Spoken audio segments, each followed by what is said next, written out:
started as like a midlife crisis, and I'm quick to point Yeah. out better than cocaine or Totally. Oh yeah. This is a good and investment. it's kind of turned into a third little business. So It's incredible. yeah. Okay. Well, I'll be in touch. I'll let you know. Yeah, I'd love to come out there. Do We're a recording. recording. I'm going to fade into the background. Yeah. Lovely. Let me get you set here. Darian, it is such a pleasure to have you on. I'm always excited to talk to entrepreneurs because the energy, the optimism, the passion, the drive, it's always there. Would you mind giving listeners a brief introduction of yourself? Sure. I can say my name is Darian Kovacs, proud Métis, living currently in Fort Langley with my 4 children and wife. My children are 4, 7, 8, and 16. I love to swim when I can and do watercoloring. I'm not very good at either of those things, but I really enjoy them. What's watercoloring? So I'll use pen and ink to draw things like scenes I see or things I observe, and then I do watercoloring on top, like with a paintbrush and watercolors. I got to be honest, when you said it and you said swimming, I was like, do you color in the water? I should try that. That'd be an amazing. I'm gonna try that challenge. I'll take you up on that. I'm gonna try that this summer. And I recently, this last summer, took up growing dahlias, which is one of my favorite flowers. Wow, beautiful. When did you become interested in entrepreneurship? When did you decide that you needed to pave your own path, go in your own direction, and bring your own vision to life?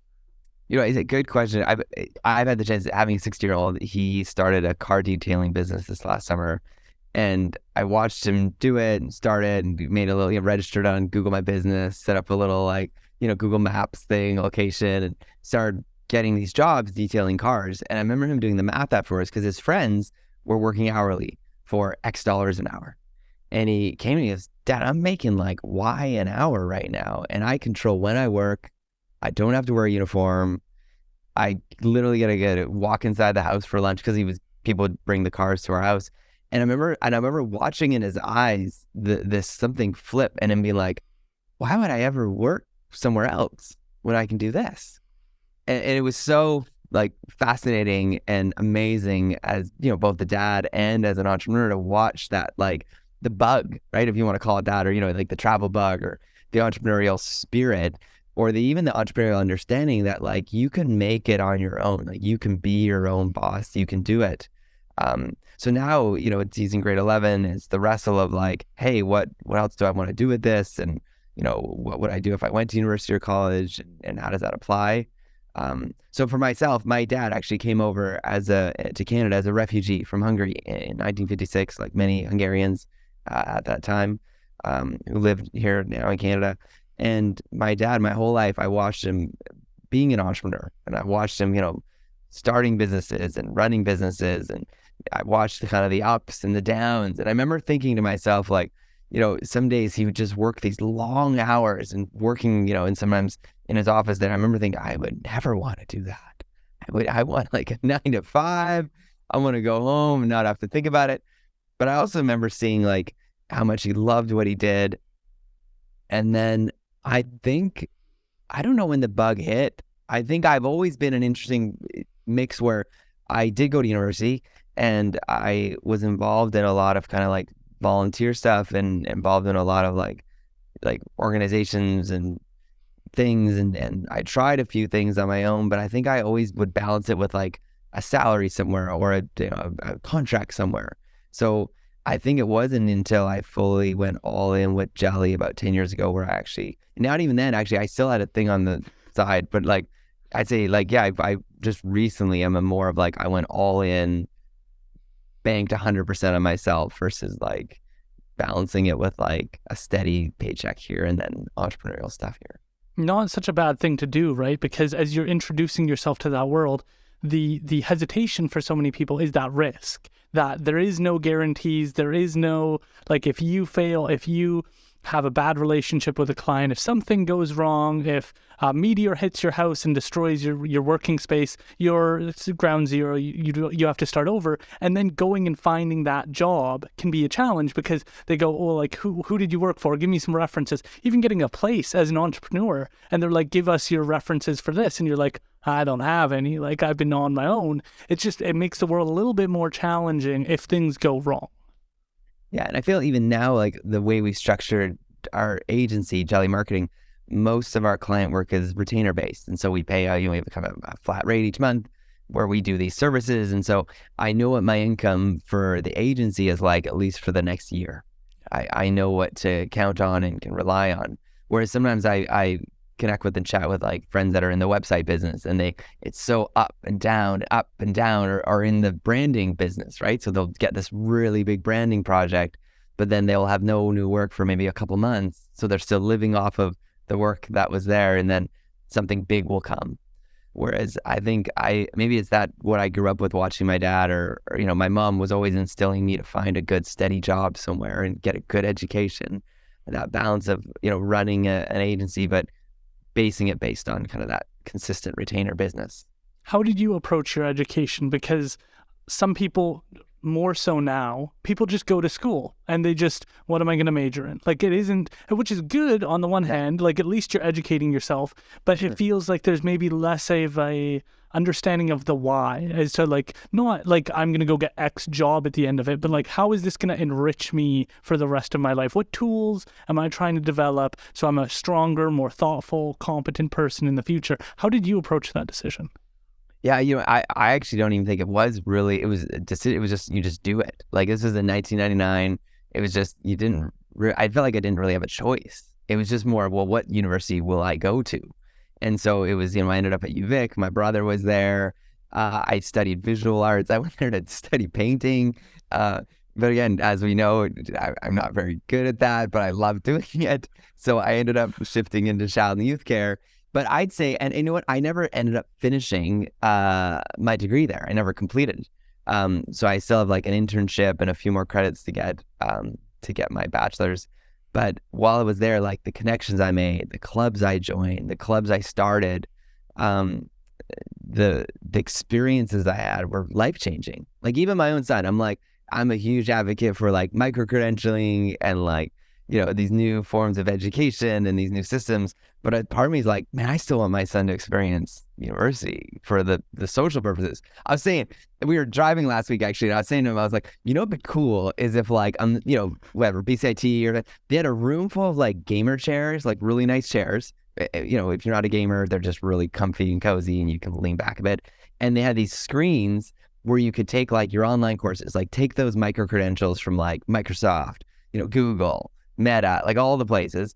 And then, but yeah, you're still taking some courses in person, but maybe you're able to gather with people who are taking similar micro-credentials to you, and you can process it afterwards and discuss them and dialogue and kind of like that hybrid environment. Like it would be the coolest thing if universities became gathering places of education, but they were more agnostic and more Switzerland than they were like, no, you need to take our courses and our credits here.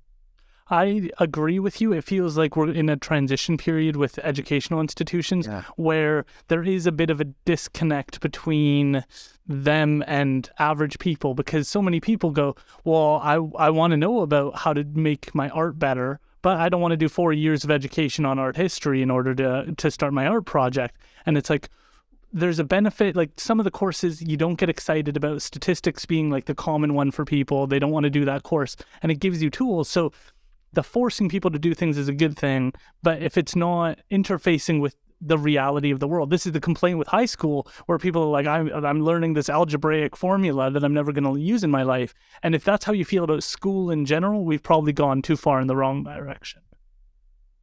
Yeah, no, I'm so curious. There's an organization in Ontario called eCampus Ontario, run by a guy named Dr. Robert Luke, and he has figured out a way, it's really cool, to look at kind of credentials and credits from both public universities and colleges and private universities and colleges, and soon to be corporate training micro-credentials as well, and figure out a way to Lego brick them up. So he's figured out a system where through eCampus Ontario, you could do like a bit of courses there, a few courses here, a little something. So think of it like collecting a passport, stamps or brownies or scouts or whatever, all the badges. And at the end of your 4 or 5 years or whatever, maybe 3 years, you graduate, or you don't even really graduate, but you leave the education experience with like a whole bunch of experiences and these little badges to prove that you know that stuff.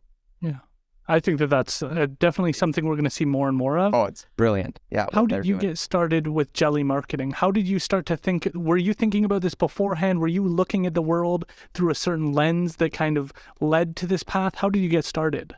Yeah, so I worked in various sectors. Mostly youth work was where I discovered the importance and the vital need for good marketing. Also, even just while I was in high school volunteering, fell in love with the power of PR. I had this opportunity to volunteer for this conference that ICBC put on every year while I was in high school. So this is like mid-90s, run by these twins, Almira and Jobina Barai. And they show me like what PR can do when you got press for an event and press for a thing. And I was like, this is powerful and fascinating when you know how to use it well, right? It was kind of like, if you remember Spider-Man, it was like Uncle Ben would say, those with great power have great responsibility, right? And so I watched them using it for good. And sure enough, years later, even now, Almira started a PR agency and we were able to connect as like peers. And it was so fun to be like, man, you put me onto this. It's so neat. But I worked in youth work and I watched our kids in the youth group who were on this thing called Nexopia at the time. And then they got onto MySpace. Wow, I remember that. That's crazy. Yeah. And I was still studying at UVic when Facebook launched in Canada for only university students. So I had a Facebook account because I had a at UVic address. And I remember thinking like, this is going to change things. I then worked for an organization where I got to start building apps. So in the iOS store, which is like the iPhone, and just seeing what apps we're able to do. And then I realized, this is important, it's vital, and there's a ton of organizations that just really need to know how to use it well. So then we launched Jelly, actually 10 years ago. It'll be 10 years in a month, to help organizations know how to navigate the world of PR, so like traditional PR, and then at the time, mom bloggers, which are the OGs of influencers. So we were like the first influencer agency essentially in Canada. And then we worked, Google Ads had just gotten going. So we were running Google Ads and then managing people's social media channels for them. So those are the 3 things we did for people, and essentially also helped them with their SEO because of those 3 things were affecting their SEO. So that's what we did. And I was at the Fairmont with my mom for breakfast, and they had these little jars on the table, and I was like, that would make an amazing business card. I went to GoDaddy to see if the domain Jelly Marketing was available. It was. I got it for like $8. And I took like 9 jars home with me in my like pockets. They were leaving the Fairmont being like, like they were jiggling in my pockets. And I put them in a sink and then got some stickers and replaced the stickers on those jars with our branded Jelly Marketing stickers that we created. The really interesting thing that you kind of mentioned is this idea that you were getting involved in things maybe before they're popular, seeing Facebook's potential, Google's potential. It seems so commonplace now to talk about these organizations, but in the early days, Google was competing with Bing and other search engines. And so I'm just interested, how do you think about the future? Do you get excited when you start hearing about new developments? GPT is a big one right now. Do you get excited when you start to hear these changes? Not really. Like all the stuff around like Bitcoins and NFTs and AI stuff, like there's not I call it Web 3.0, but I feel like there's so many small businesses and medium businesses in Canada, which is the majority of our economics in our country, that have yet to figure out Web 2.0, have yet to get a website working that has basic functionality like buying something or selling something, or a website that works. And so I think that stuff still excites me, like seeing an entrepreneur getting their website set up for the first time, or launching their first set of Facebook ads and seeing like a massive return on their investment and massive conversions. Like I haven't, like all the other stuff hasn't been super practical. Like I will give this thing. Okay, I just learned this recently. If there's an old saying that's quite violent, but I like to use, like, if you feed 2 birds with 1 grain, or feed 2 birds with 1 scone. But the idea being, if you shoot a video like what we're doing now, And if we put it into like Otter.ai or a transcription tool, Otter is a great one, free. And then I don't know if you do this yet, but you would turn this interview into a blog post or into an article. The problem is with Otter is that like you're gonna get like the and the or like the blah blah blah, right? You'd be curious to see how that turns out. But what you do is you can use ChatGPT, and this is the first practical use I've seen for it, and say, hey, ChatGPT, turn this section of writing into an article written in the style of Harvard Business Review, and then it'll take that garbly, some of the garbly, and clean it all up, make it grammatically correct, make it seem functional, and actually clean that up. So I've seen a practical use there, but really, I still think like the necessity for people to get just a basic website and an understanding of current social channels and not chasing all the new ones. Like I still say like, get your Google My Business, get your e-newsletter going and your YouTube, and like, then think about all the others that are out there. And because, there's so many options at the moment. Okay. You mentioned mom bloggers, the OGs, and I have to ask because, again, maybe a community that was underestimated at the time that you were interested in them. Oh, yeah. And obviously that's changed. You start to see people blow up on TV that have this kind of worldview. So can you tell us about betting on people, not just yourself starting a business, but looking at other people and going like, you got something here, even when in the market, maybe it's not quite there yet. Yeah. And I'd say even now more than ever, like with, we're losing cookies, right? The ability to really track people well. Ads are getting noisier than ever online. Our ability to reach people in a really, quality way, working with creators, as a lot of influencers like to be called now, is so crucial more than ever. Their ability to connect with an audience, their accents, their voices, their styles, their point of view, and really the trust that they build up with their followers and their connections is incredible, right? It's so valuable. We actually got to work with the brand Coast Capital Savings. It's a credit union. We got to help launch their first influencer campaign. And again, it was so neat to know that. And again, if you do the math, and this is some math we often use, is to hire talent writers to write the scripts of these commercials and to film it and edit it, like it would almost be like 10 times the cost it would be to work with a series. We worked with 6 creators who kind of wrote, and said, what they thought about, working with a credit union and kind of their perspective in these really beautifully powerful videos that they then were able to then share on their channels that reached an audience that Coast Capital typically wouldn't be able to reach. Or they could, but it would cost them a lot of money with Facebook and Instagram ads. The fear, I guess, from their perspective, and like you don't see that a lot with corporations, is now your brand is linked to a person. Yes, and like Jared from Subway. There you go. And that's a pretty good example of how that could go wrong. Yes. Yeah. So we worked with like a meat brand. And so they were like, we suggested to people. And then again, someone on their team was like, hey, we found this post from like 3 years ago where she was trying out veganism and she did a bunch of like anti-meat posts. So we don't want to work with that person, right? Because she may go back to veganism again. So there's like, you're dealing with a human, right? A relationship with a person. So typically, you got to vet them really well. You got to find good fits. And I think too, though, you're always going to take a risk. Like Hudson's Bay did a commercial a couple years ago, and again, I love Schitt's Creek, and they used the 2 actresses from Schitt's Creek, the mom and the daughter, and it was great. It was a great commercial. But my feedback, I wrote this open letter to them, and I just said, hey, imagine if, like, I'm just guessing you paid them each, say, $100K to be in this commercial. What if you took that $100K, divide that by $2,500, and gave it to, and using kind of like some of the statistics from our kind of like, how is Canada made up from like, the nationalities and our, kind of how we look as Canadians. And instead of just using 2 white women who have like, very similar accents, what if you worked with like hundreds of people across the country and that really represented Canada? You split up that $200K budget, divided by 2,500 each, and gave it to all these incredible creators across the country. I think the risk is worth the reward. And I think the brand connection and even if they're micro influencers, like say they've got 2,000 followers or 3,000 followers, you can regram it, repost it, and you've got this beautiful content from what I think is a beautiful spectrum of people across our country. Yeah.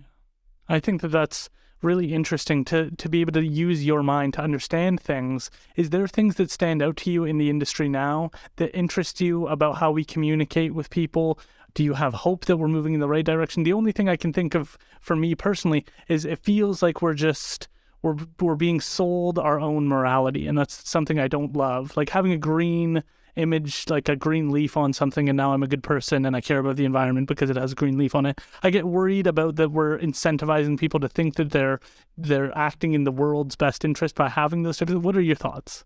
Yeah, there's a old phrase called slacktivism, right? So it's, and again, people criticize like Bono and Oprah when they launched the Red campaign, right? So you could buy an iPhone or buy, laundry soap that was red, right? And it was actually going towards AIDS relief in the world. And you read and study the stuff that Bono and Oprah would say, and their response back was more like, well, we wanted to give the opportunity for everyday people to be involved in something bigger than themselves. And so if you chose that iPhone over that iPhone, you chose the red iPhone, like, sure, maybe you could call it slacktivism. There's the criticism of it, but maybe you're also doing something, you're thinking about something besides yourself for a moment. Or it's considered like commercializing charity, right? But I think there's some cool parts of it. Like I am actually a big fan of B Corp, which is the ability for businesses to register and go through a pretty intensive survey process to be like, hey, here's all the things that I'll comply to. It's really intensive, but when you get approved, you meet other B Corps who are like, man, you stand for something bigger than just making money. You stand for helping the planet and people. And sure, if people choose to work with us because we're a B Corp, great. But sometimes we forget to put the logo on. Actually, I forgot to renew it this last year, so we're not actually technically a B Corp right now. So just so it's clear, I need to sort that out right now. But when I see people who are B Corps, I'm actually pretty excited about it. Ben & Jerry's, Patagonia, Tentree. Love Tentree. Yeah, like they're cool companies that are trying to do something. And I think it goes a lot deeper than that. Like there's like an amazing project out of the US right now that I'm really fascinated by called Creative Ladder. So Ryan Reynolds started it when he got involved in the ad agency, ad industry a couple of years ago, started doing commercials, also known, of course, for his acting, and bought a soccer football club out of the UK. But he realized when he was in the industry that it was really predominantly white people who were working there. And so they did a study and found that the main reason they weren't seeing diverse voices in the advertising industry is that they didn't really know about it, or it wasn't really posed to them as an option while in high school. And so they've been working to change that and working to provide resources and mentors and tools to shift that. And so we're working on a similar thing in Canada where we don't see a lot of Indigenous voices in the advertising marketing industry. So we've been doing a series of videos about like what a day in the life looks like, but showing that it's not just a completely white industry. Because it broke my heart. We launched a marketing award show through our Marketing News Canada podcast. And I was like, as anyone would do, I'm going to say, hey, who else is doing award shows right now for marketing advertising in Canada? We studied, there was 16 of them at the time for all things PR, comms, marketing. And every single jury member was a white person. It didn't exist. The non-white jury members was not even a thing. And I think for me, my heart was broken. Like for days, I was really hurt because I was like, man, I thought I was part of this industry that's super like creative and inclusive and open. And then I remember sharing it with someone and they're like, dude, this industry is as racist as every other industry. Why would you think we'd be any different? And I was like, because we're artists and creators. Like, we don't care about that stuff. But he goes, no, man, we're just as bad as everyone else. So I think that kind of propelled me and my wife and I, we've set up like a bunch of scholarships to try to help propel more Indigenous voices into the industry. And I get frustrated in some ways, but again, I shouldn't air this on here but I'm like, I'll say it like this. I am looking forward to the day when I no longer get hired to help with Indigenous perspectives for large corporations and brands, because instead they can go down the hallway and be like, hey, Tommy, tell me what about Bannock, or hey, Tommy, tell me, we got Indigenous History Month coming up. What should we do? Instead of going to some outside organization, it'd be so rad if they've got a peer at the water cooler or on Zoom or on Slack they can talk to. Yeah, I definitely think I just spoke to Willie Sellers and we were talking about the growth, because I think Indigenous economies are really interesting because they haven't participated in a very long time. And so now you're seeing a group of people, Sharon Bond, who runs the Kukuli Cafe, talking about this idea of Indigenous entrepreneurs being a community of people who know adversity, who know how to work hard, who are hungry, and who are willing to put in those long hours to see the difference. And we need that. We're seeing a challenge with getting enough people into Canada who are able to do these jobs. And we have this whole population in so many different Indigenous communities that are ready to go, that just need to be directed to the school, directed to the resource to start to see progress made. Come on, Aaron. Preach it, Aaron. Come on. LinkedIn came out with a report, fastest growing jobs in Canada, 2023, growth marketer is number one, fastest growing job. And I would argue this, and again, I'm open to be argued against it, but I would say one of the best superpowers that Indigenous people have is storytelling. And so, and again, more than ever, good digital marketing needs great storytellers, and those in PR need to be great storytellers. Those in social media need to be great storytellers. YouTubers need to be great storytellers. And so if we can provide the hardware, the skills training, and the support, man, I'm so excited to see what's going to come down the pipe in the next, 5 to 10 years. Okay, so I have to ask, because this is a challenge I think so many entrepreneurs have. I have the idea, I have the product, I have the food, I have the service, but nobody's ordering. Nobody knows. I'm getting no searches. How do you start that conversation? We walk in, sit down, and I'm like, I've got this product. You see it's a good product. You know it's a good product. I've got this good product, but nobody knows about me. What is that kind of journey in your mind? How do you break a problem like that down? Yeah, that's a really great question. And usually it's like if you got product, which is business to consumer, there's like services often which are business to business, right? Selling to other businesses. So we essentially break it down in like to 7 kind of modules is how we look at it. So we look at it like, okay, what can you be doing on social media?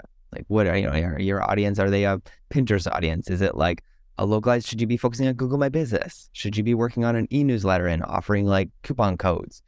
If it's a restaurant, should you be offering like specials at lunch and doing a sponsored, email to all the Chamber of Commerce members in your area?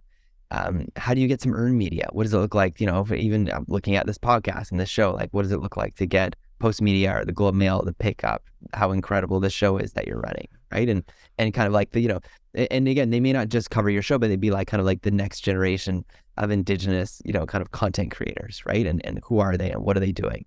Right? And so it's looking at the PR side of things. It's looking at the SEO side of things. How do you, when someone Google searches like pizza, like best pizza in Chilliwack, how do we make sure that your place pops up in those searches?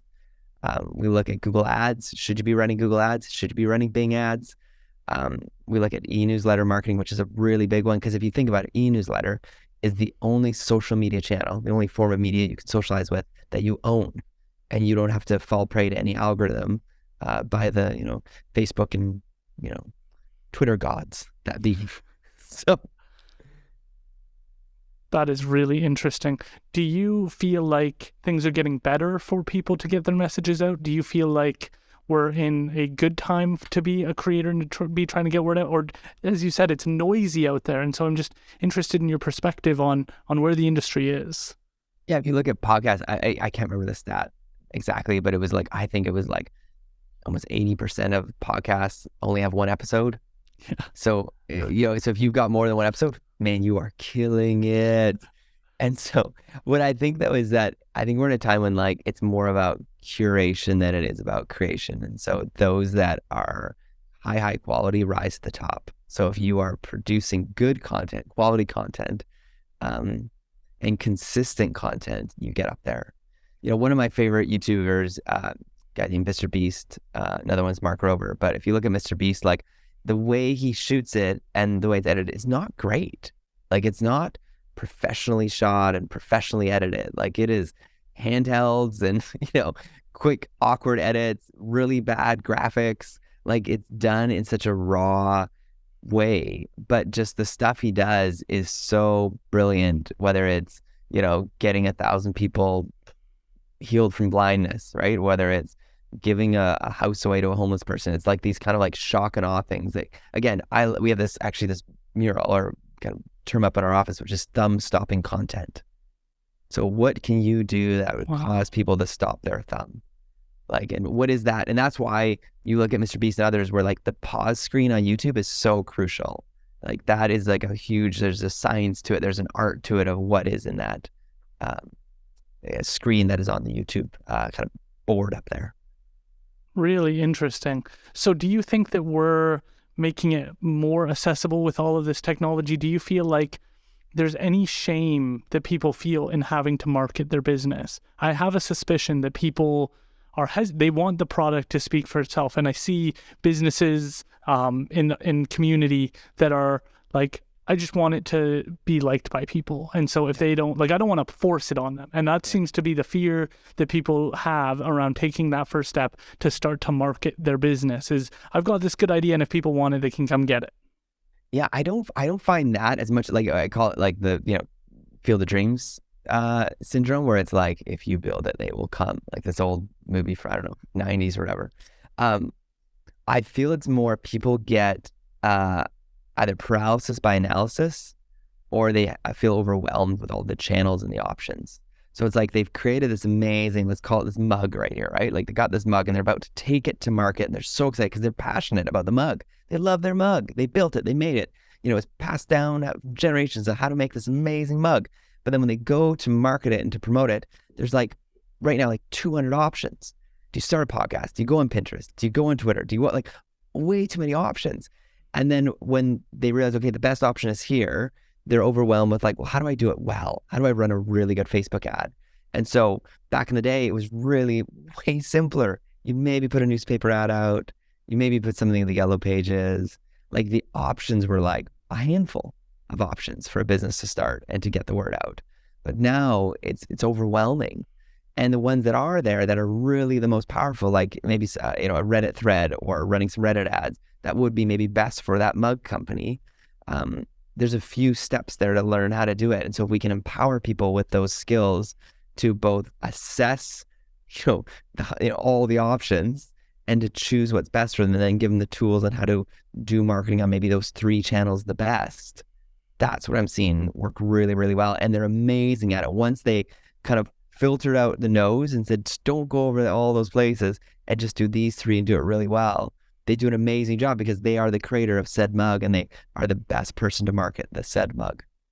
I love that. And I think that that's a huge argument as to why it's valuable to have a third person in the room, a person that's not yourself, a person who's able to give feedback to you, because sometimes we get so lost in the beauty of this mug. I made it. It took me hours to figure out how to do all the hours of build up. And then we get protective over it. And we need somebody who's able to come in and say, this is how we get it out to the world. This is how we grow this. This is how we get the message out. Could you also tell us about Marketing News Canada?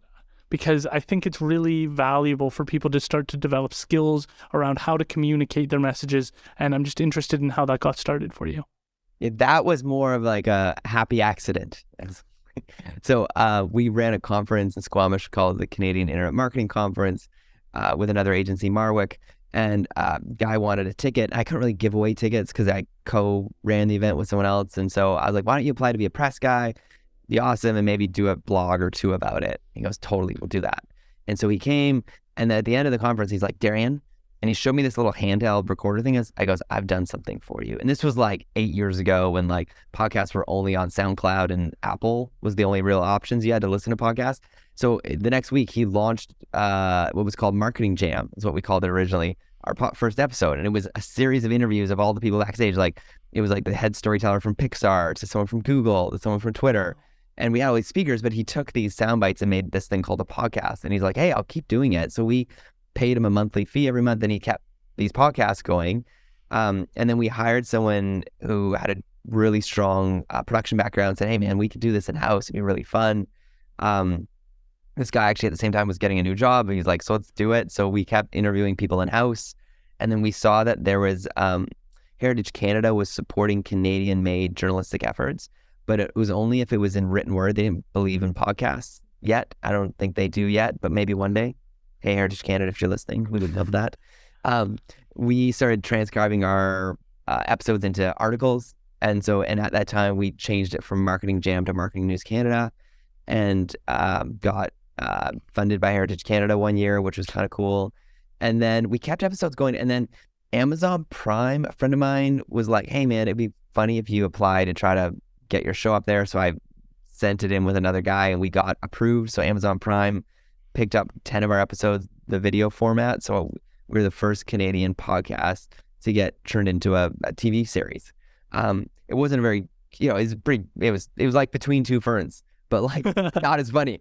And so it's like, no, it was like an awkward show. And so, but it was fun. We put up one season. They asked for a second season. We never did do it because it's a ton of work to do transcription. What's it called? Closed captioning. So we never got around it because you had to do a ton of work. And it was always a side project for us and always still is. But then we started doing an e-newsletter because people started liking our content. We've got a bunch of people who syndicate their content onto our site now. So we've got, just almost, thousands, almost close to, I want to say 9,000 subscribers to the email list. Podcasts go out probably once or twice a week. We were doing way too many, especially during COVID. But during COVID, the best gift was like a guy like Seth Godin, who I would, wanted to have speak at events or interview. All of a sudden was like, hey, I got some time in my hands. And I was like, I don't know if he felt sorry for me or he's just like, I'm bored. So I got to interview him, who was brilliant. Guy Kawasaki, who was the first kind of marketer for Apple, got to interview him. And it was a huge treat. Head of social media for Lego. And the only reason I keep the show going, and I don't mind admitting this, one was I was trying to land an interview with Squarespace and it took me 3.5 years to get it. I finally got it. But then I was like, but I see this as like personal and professional development when I get an interview. So I call it like these micro mentor moments. I got to interview like the co-founder of Netflix and got to really like get into the heart of like what happened and what was it like going to that Blockbuster meeting where they said, no, we don't want to buy you. Like it's been so cool, those interviews. Like I walk away just blown away.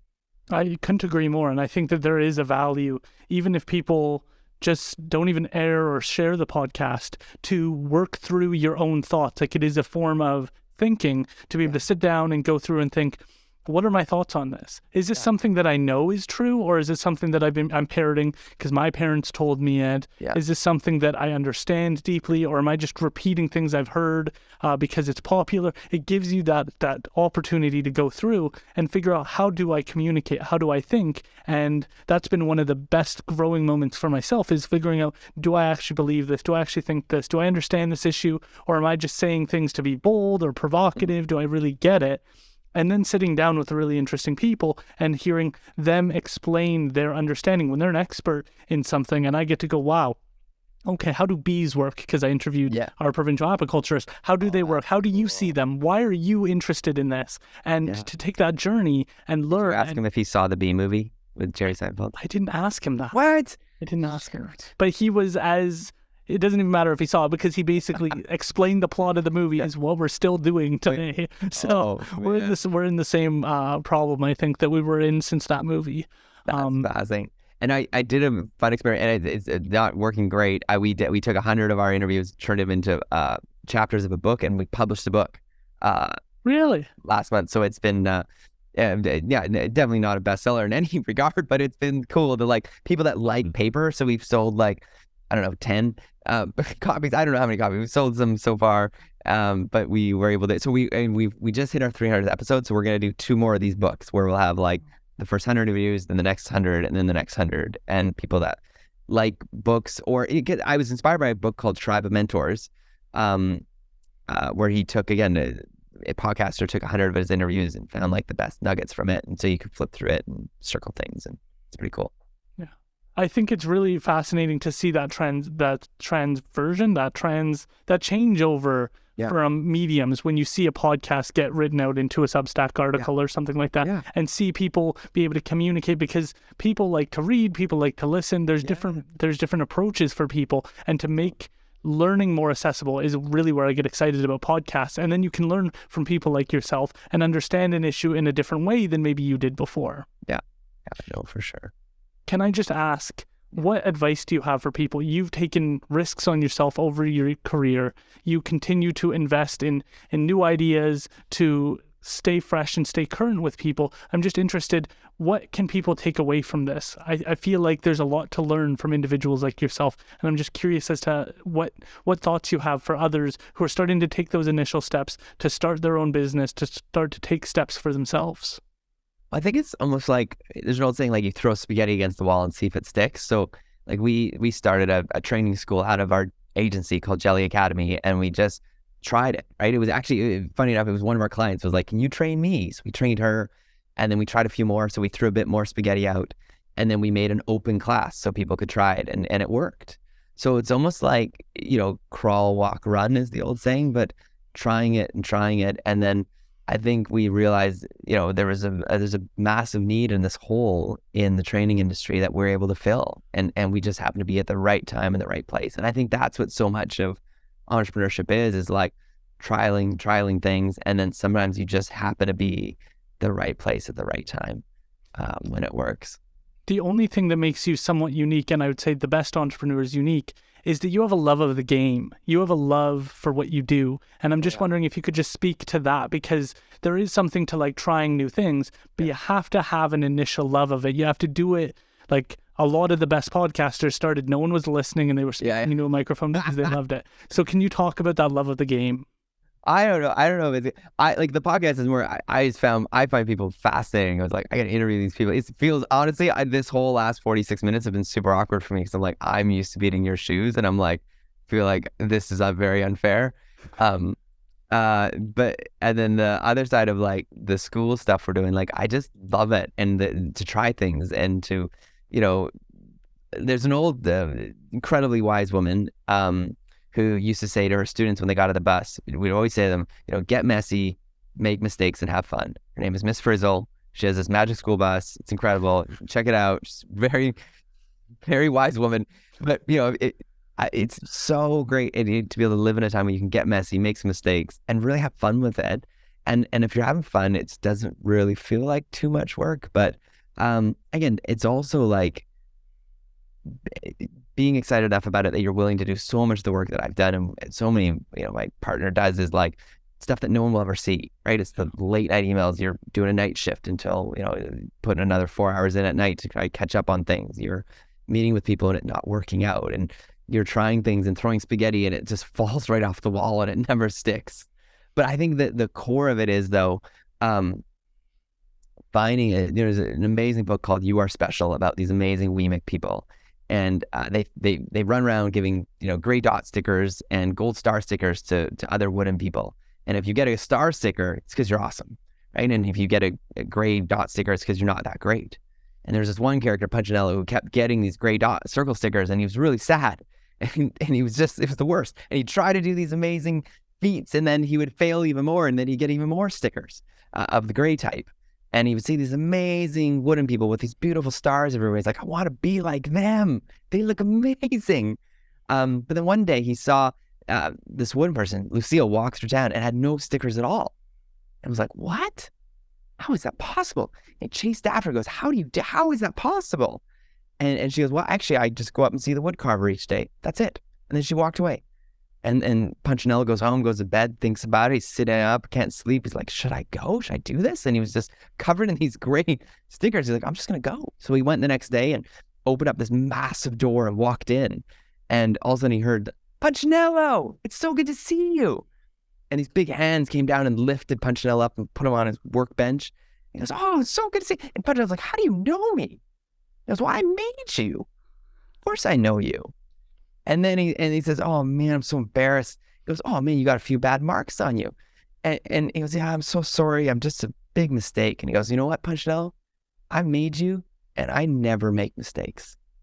And he says, you know what? Come and see me every day, anytime. Come on up. And he lifts Punchinello off, puts him down. And Punchinello kind of has a little smile on his face. And as he's walking, he looks back. One of his gray stickers falls off his body.